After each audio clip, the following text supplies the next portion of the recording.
¿Ahora está en casa? Sí, voy a salir ahí a hacer más inyección. Ay, ¿tu injection mas? Sí, mañana más. Magandang araw po sa inyong lahat mga kababayan ko. At kinakamusta ko po si Joanna. Hindi niya nasagot yung tawag. Tumatawag siya kanina, hindi ko nasagot. Tapos nang ako tumawag, tumatawag siya sa akin, hindi ko nasagot. Ako po ang tumawag, hindi naman din niya sinasagot. So, walang sumasagot. Gandang araw po sa inyong lahat mga amigo. Hola! ¿Cómo estás? Hola. ¿Cómo estás? Bien. ¿Ahora bien? Sí, ahora bien, poco bien. Poco a poco, bien, todo bien. ¿Ahora está en casa? Sí. Sí, voy a salir ahí a hacer más inyección. Ay, ¿tu inyección más? Sí, mañana más. ¿Con suero? ¿O inyección? Inyección. Inyección. Sí. Pero ahora tiene fiebre. No, ahora no fiebre. Ahora cuerpo no dolor. Ok, ahora cuerpo no dolor. No fiebre. Solo que tú, ¿ahora qué? ¿Nada más?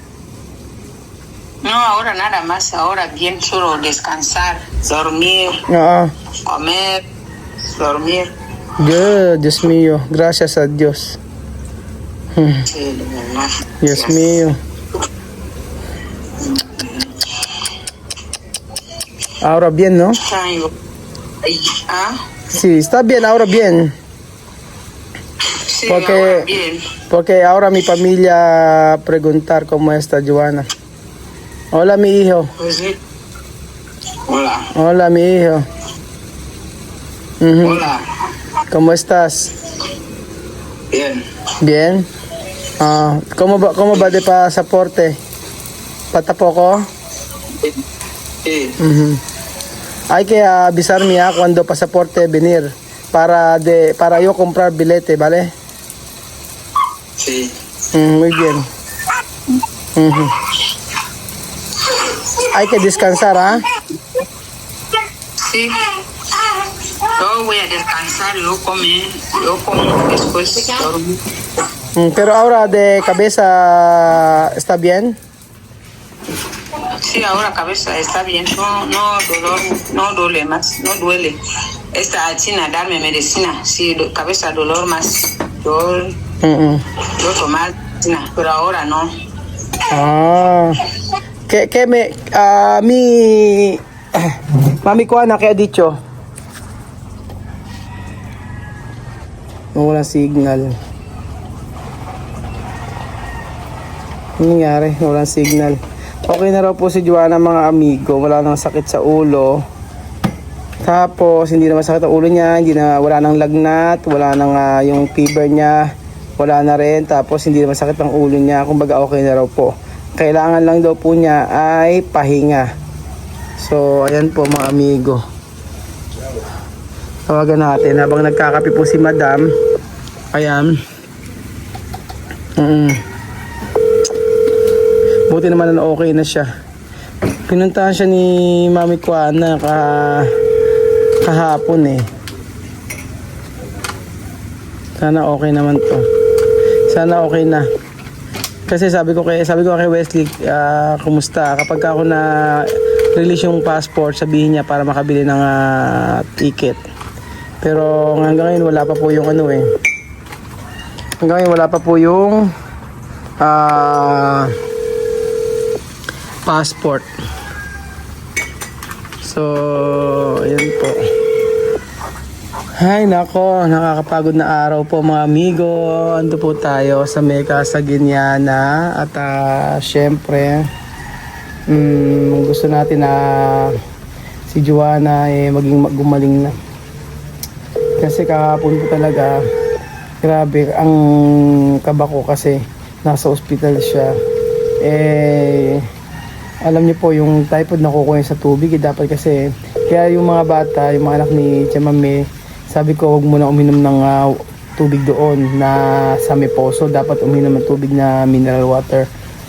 Yun, uminom naman kasi pagka na-typhoid, alam ko yung mga anak ni Tia Mami, nung dumating mga nagkasakit. Tagal naman anong nangyari kay Joanna? Nagkasakit yung mga anak niya, hanggang si Tia Mami nagkasakit din, kaya pabutin lang andun po si Mami Kuana. Ayun ako, talagang sa mga pagkakataong ito si Mami Kuana maasahan ko. Si Tia Mami hindi ko nun mautusan kasi may trabaho po si Tia Mami, mga amigo. So ayan, wala pa. Tayin po natin mga amigo, hindi siya sumasagot.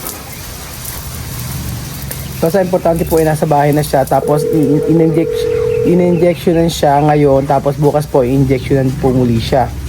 So ayan ang mga masisipag nating ang ating sekretarya, kung saan mahilig sa crop top. Anya po si Belgio na mahilig po sa magdilig-dilig. So yon, tagal naman, baka ala na siyang load. At si Joanna nag-e-effort na kahit walang wifi, alam nyo madam, kaya naman ni Waka kahit na walang internet sa kanila, gumagawa ng paraan para makasaga, para ma-update ako.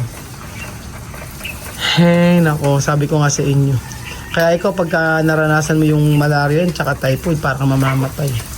Hinayang mo katawan mo. Oo, parang mo, katapusan mo na. Basta yung wala kang gusto mo. Typhoid ka, no? Ako din typhoid. Parehas ako, typhoid, malaria. Mawalang balik na naman Oo. Kunyari, sobrang init. Pagka sobrang init, nilalamig ka. Pagka pumasok ka sa may aircon naman, init na init ka naman. Ganon. Iba yung pakiramdam. Tapos, yung pakiramdam mo na nagda-diarrhea ka, ganon. Ayun yung gano'n, di ba nakapanlambot? Tsaka masakit ang ulo mo, masakit ang katawan mo. Yung para ka meron kang meron kang trangkaso, ganon. Hindi, yung trangkaso mahirap. Hindi ka Makakabangon. hindi ka makakabangon. Hindi ka makakabangon pagka may typhoid ka tsaka malaria. Sasabihin mo, naku, mag-iingat ka na, ganun. Pero wala pa din. After mong, sanayan lang. Wala yatang Pilipino na, walang Pilipinong hindi nagkaroon ng malaria doon. Para siyang dengue. So, ayan po mga amigo. Antayin lang po natin si Joanna. At wala pa po. Baka po siguro naubusan siya ng load. Kaya nga. Ano kaya si Mami Kuana nakatawagan ko, ano nangyari?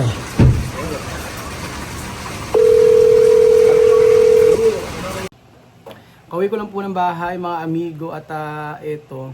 Hindi na ako nakatawag kay Joanna kasi nga po wala na siguro siyang internet. Baka nag-load lang siya para sabihin sa akin na okay naman siya. At least maayos na yung kanyang pakiramdam at sabi niya ay magpapa-inject uli siya today. So pinakamaganda talaga niya pagpunta niya dito sa Pilipinas, maano na siya, pa-check up siya mula ulo hanggang paa. Opo, kasi hindi talaga okay yung Kaya nga marami mga taga doon na lumilipat ng ibang bansa para po sa health nila. Kasi nga po ang dami doon talaga na pag nagkasakit ka, walang ospital na maayos. Kaya nga po, importante, siguro talagang kaya tumawag si Joanna lang para i-update ako kasi nag-aalala ako sa kanya. Sabi ko sa kanya, message mo ako pagka okay ka na. Buti nakauwi naman na siya ng bahay. Pero babalik daw siya pupunta daw siya sa klinika para daw magpa-inject siya. Opo. Kaya nakakatuwa rin si Wesley kasi inalagaan niya yung mga kapatid niya. Nung time na nagpunta siya sa ospital, inalagaan niya yung kanyang kapatid. At salamat kay Mami Kuana kasi inalala niya si Joanna, isang pakiusap ko lang sa kanya. Isang utos ko lang at nakiusap lang sa kanya pero pinuntahan niya agad. At yun ang nakakatuwa kay Mami Kuana. Iniwanan niya kung may trabaho man siya o inunan niya si Joanna. Pero at least nagkakilala na sila. So, yun, pakahirap talaga kasi ng magkasakit. Kahit ako yung blood pressure ko, tumataas yung blood pressure ko. Pero importante kasi magpa-check up. And sa Pilipinas, di ba, maganda yung mga gamot dito at saka yung mga gamot doon actually matatapang, malalakas. Kaya pag doon, pagka na magka-malaria ka, ini-injectan tapos isuswerohan ka, mga ganyan. So, sana patuloy po yung pagaling ni Joanna kasi syempre may mga anak siya na umaasa sa kanya. Hindi niya po, di ba? Kita niyo may tatlo siyang anak. May dalawa pang maliit na bata. Kaya kailangan niya maging malakas ang pangatawan niya. Kaya nga sabi ko gagawin natin yung lahat para maging okay siya dito sa Pilipinas. At maipa-check up natin. Especially si Wesley naman. So, yun mga amigo. Sana patuloy po yung pag-recover ni Joanna. Ay nako, kaya alaga natin yung ating health. Minsan pasaway tayo sa pagkain, lalo sa akin. Pero ang mahalaga po pa-check up. At saka medyo iwasan. Ako medyo binabaan ko na. Yung sa rice, medyo gabi hindi na talaga. So umaga, tanghali kumakain ako ng rice. Sa gabi, tinigil ko na po. Kasi sa umaga kailangan ko minum gamot.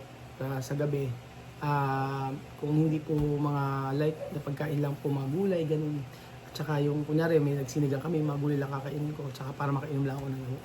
So yun po, thank you so much po mga amigo at salamat kay Mami Juana. Salamat at